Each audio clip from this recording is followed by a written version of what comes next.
سر مجھے بتائیں، بڑا مسئلہ یہ بے روزگاری کا، اس سے بچنے کے لیے کوئی وظیفہ بتائیں جو کرنے سے واقعی بے روزگاری سے بچا جا سکے۔ بسم اللہ الرحمن الرحیم۔ اللہم کل ولیک الحجت ابن الحسن صلواتک علیہ وعلی آبائہ فی حاضر الساعہ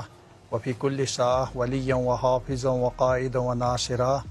ودلیلا وعینا حتی تسکنہ ارضک طواعا وتمتعہ فیہا طویلا برحمتک یا ارحم الراحمین۔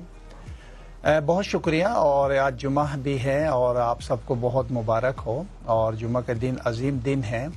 اور یہ عبادت کے دن ہے، اور رسول خدا صلی اللہ علیہ وآلہ وسلم سے صحابہ کرام نے باقاعدگی سے جب کوئی سورہ اترتی تھی،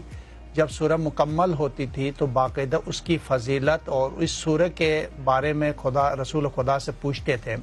کہ یا رسول اللہ اس سورہ کا کیا فائدہ ہے، تو آپ صلی اللہ علیہ وآلہ وسلم نے ہر سورہ کی تفسیر فرمائی ہے۔ یہ سورہ اس کام کے لیے ہے، یہ سورہ اس کام کے لیے، بشرط مطالعہ کرنے کی ضرورت ہے۔ آپ دیکھیں صحابہ کرام نے پوچھے یا رسول اللہ صلی اللہ علیہ وآلہ وسلم اگر کوئی شخص بے روزگاری یا پریشانی میں ہے تو کیا پڑھنے چاہیے، تو آپ صلی اللہ علیہ وآلہ وسلم نے تعلیم فرمائی ہے سورہ عادیات پارہ نمبر 30 سورہ نمبر 100، چھوٹی سی سورہ ہے، آپ صبح نماز فجر کے بعد ایک مرتبہ پڑھیں یا مغرب اور عشاء کے درمیان آپ پڑھیں، آپ دیکھیں گے کہ آپ کو جاب بھی لگ جائے گی، آپ کی بے روزگاری بھی ختم ہوگی اور آپ کی زندگی میں خوشیاں آنا شروع ہو جائیں گے، بلکہ صرف خوشیاں نہیں، آپ کی زندگی میں کامیابی ملنا شروع ہو جائیں گے، اور آپ تصور بھی نہیں کریں گے کہ بالکل، اور کتنا آسان ایک دفعہ پڑھنی ہے۔ جی کتنا آسان ہے یہ۔ اچھا مجھے یہ بھی بتائیں آغا صاحب، بہت پریشانیاں جب آتی ہیں اور بہت مسائل ہم دیکھتے ہیں تو ہم یہ سوچتے ہیں کیونکہ ہم بڑے گناہ گار ہیں، ہم سے کوئی ایسا گناہ شاید سرزد ہو گیا کہ اللہ ہم سے ناراض ہو گیا، تو اللہ کو راضی کرنا ہے، اللہ سے قریب ہونا ہے، وہ قربت حاصل کرنے تاکہ پھر ہم جو بات کریں وہ کنیکشن بڑا ڈائریکٹ ہو جائے، اس کے لیے کیا کریں؟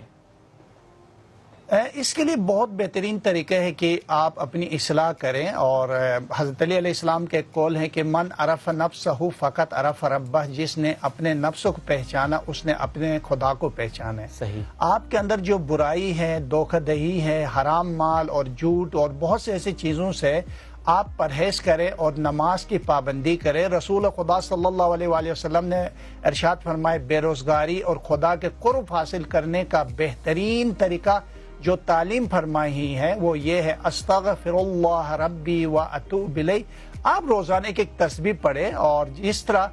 لکھا گیا کہ اگر کوئی صدق کے دل سے اس استغفار کو توبہ کرے، گناہ سے اپنا آپ کو نکلنے کی کوشش کرے، تو خود بخود خدا کے قرب اس کے نزدیک آ جاتی ہیں۔ اور ساتھ ساتھ اگر آپ قرآنی سوروں کے ذریعے اپنے خدا کے قرب حاصل کرنا چاہتے ہو تو قرآن مجید کی ایک بہت خوبصورت اور چھوٹی سی سورہ ہے سورہ کوثر، آپ روزانہ 3 مرتبہ پڑھیں، اور دیکھتے دیکھتے یا ہر نماز کے بعد 3 مرتبہ پڑھیں، اس کے بعد آپ خدا کے بہت قریب جائیں گے اور اللہ آپ کی اپنی رحمت کے دروازے آپ کے لیے کھول دے گا۔ بے شک، ٹھیک ہے۔